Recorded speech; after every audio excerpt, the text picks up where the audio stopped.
Welcome back, guys. Today I am in my Range Rover Sport 2011 L320 to tell you about the terrain response dial. Now you'll notice if you look down onto your console down here by the gear stick, you've got this lovely dial with all these fancy little images on it, promising you lots of fun off-road in all different places like snow and forests and deserts and I don't know, rocky places. So what does it do, and what is the actual use of this dial? Do you even use it in your Range Rover? So I'm going to talk you through what each setting on the dial does and realistically what the equivalent real world meaning for each one of these is. Because let's face it, we don't live in forests, we don't live in deserts, do we? So yeah, this is going to be what you would potentially use each setting for, if at all. So let's get to it. So when you first turn your car on, this is the program that is selected. It's basically no program. This is special programs off. It's the general driving program. That is the boring one. It just lets you drive normally. There's nothing going on with the transmission, the drivetrain, anything. It just lets you drive the car from A to B. Very simple. But that's boring. You've got this really cool dial in your car. You have to use it, don't you? So let's have a look. First of all, you've got dynamic. Now dynamic, this program is basically associated with a driving style rather than a type of terrain. It basically optimizes your traction, your handling, drivability, and it gives maximum feedback and responsiveness. That sounds interesting. So you would select this program to exploit the vehicle's full on-road potential.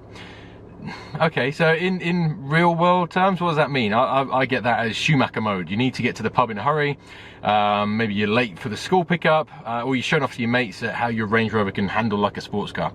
I don't know, I couldn't imagine any other reason to put dynamic in. Okay, so that's dynamic. There's your normal one. After that, you've got grass, gravel, and snow. So this program should be used where a firm surface is covered with a loose or slippery material. Real world, you need to traverse a field to drop your kids off at a football practice maybe. Gravel, your mother-in-law, I don't know, she's had a new layer of shingle put on a driveway and you don't want to get bogged down and embarrass yourself in front of her.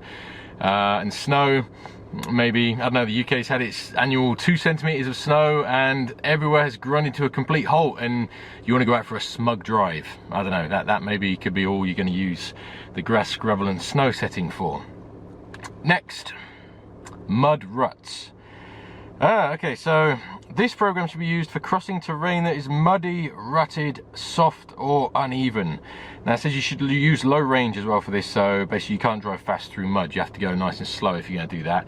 Real world, what do you reckon? I don't know, maybe you've decided to go to the Cotswolds and you're staying in some fancy Airbnb down a single track muddy lane and you're worried about those medium-sized looking puddles that are secretly just bottomless sinkholes waiting to swallow your entire car.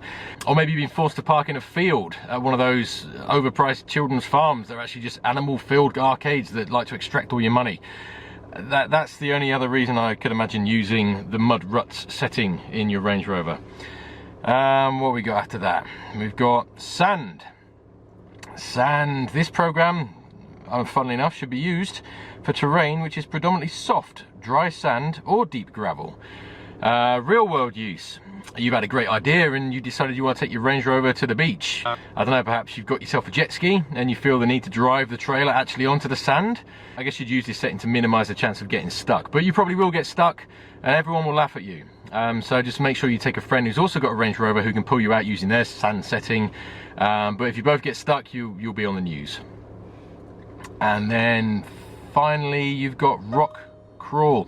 That made a noise then. Select low range to activate rock crawl. So this one should be used for terrain which is predominantly rocky, funny that, but including crossing riverbeds with submerged rocks. And you should be a very low speed to do this one. What on earth would you use that for in your fancy Range Rover? I don't know, perhaps you live in a quarry with a river running through it? Perhaps you don't, I don't know. I honestly don't know when you would use this setting in your Range Rover. Chances are if you're using it, there's going to be massive rocks. They're all going to be looking at you like Greta Thunberg, just waiting to rip your nice fancy car apart. So my advice would be just don't use this setting. Just instead go out and buy a cheap 4x4 and take that off-roading and wreck that instead. Do not use the rock crawl setting in your fancy Range Rover. So yeah, for me, I would just keep it in special programs off like 99% of other people that own these types of cars. Unless you've got your mates in the car, when you want to go dynamic and try and kill everybody. Other than that, yeah, just keep it in special programs off.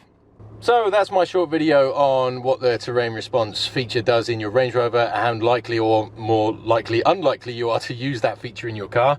If the video has helped you, please give it a thumbs up. Consider subscribing to the channel, drop a comment, let me know your thoughts, and thanks for watching.